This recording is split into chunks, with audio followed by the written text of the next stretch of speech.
মতো কোনো দরকার নেই লিখে মাগিয়ে রাখছি মিরাম ছোড়া মিরাম পাতলা ছিল চির পাতলা মনে রেখো সুখে সংসার করে ভালো কিছু শান্তিরে সংসার অনেকা নাটকର ଭିଲିଆନ ମରିଗଲା ଆପଣମାନେ ଚେୟାର ଛାଡ଼ିକି ପଢ଼ଉଛନ୍ତି ଆପଣମାନେ ଚେୟାର ଛାଡ଼ିଲେ ନାଟକ ତ ମୁଖ୍ୟ ହଉଛନ୍ତି ଭିଲିଆନ ସେମାନେ ତ ମରିଗଲେ ଆଉ କ'ଣ ନାଟକର କାହାଣୀ ଅଛି କାହାଣୀ ଖତମ ଚାଲିଥିଲା ନାଇଁ ଆଜ୍ଞା ଆପଣମାନଙ୍କ ପାଇଁ ଯୋଉଠି କାହାଣୀ ସରିଯାଏ ସେଇଠି ବାପ ପୁଅ ଝିଅଙ୍କର କାହାଣୀ ଆରମ୍ଭ ହୁଏ ଏମାନେ ମରନ୍ତି ନାହିଁ ଏମାନେ ପାଟି ମରନ୍ତି ନାହିଁ ଏମାନେ ଯାଇକି କୋଉ ରାକ୍ଷସୀ ମା ଗର୍ଭର ସ୍ଥାନ ନେଇ ସାରିଲେନି ପୁଣି ଚେହେରା ବଦଳେଇବେ ଆସିବେ ଆମ ସମାଜରେ ପୁଣି ଜାତି ପ୍ରଥା କେଳଙ୍କାରୀ ଲଗେଇବେ ଆମକୁ ଚଳିତା ଚଳିତ କରି ହାତରେ କଟୁରୀ ଧରି ସେ ମୂଳଟାକୁ ଦେଖିବାକୁ ହବ ଏବଂ ସେ ମୂଳକୁ ଗଣ୍ଡିକୁ ଗଡ଼ ଗଡ଼ କରି ଆଣିବାକୁ ପଡ଼ିବ ତେବେ ଯାଇ ଆମ ସମାଜରେ ଆଉ ଜାତି ପ୍ରଥା କେଳଙ୍କାରୀ ରହିବ ନାହିଁ ଆରେ ଜାତି ଧର୍ମ ବର୍ଣ୍ଣ ନିର୍ବିଶେଷରେ ଆମେ ସମସ୍ତେ ମଣିଷ আমার জাতি গোটে আমার রক্ত গোটে আমার ধর্ম গোটে আমার দেশ গোটে জয় জগন্নাথ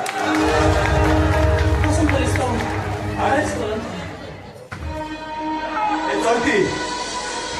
জেলକୁ ଯିବା ପୂର୍ବରୁ ଭାଗବତ ଗୋସାଇଙ୍କ ସେ ଅମୃତ ବାଣୀ କବି ବୋଲ ଚୈତି ବୋଲ গোবিন্দ গোবিন্দ গোবিন্দ মধু গড়ুচি মকরন্দ সে মকরন্দ পান করি হে করিলে ব্রজ নারী সে ব্রজ নারীঙ্ক বয়রে চিত্তম রহু নিরন্তরে চিতম নিরন্তরে রহু আকৃষ্ণ বলি জীব যাও কৃষ্ণ বলি যাও জীব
Krishna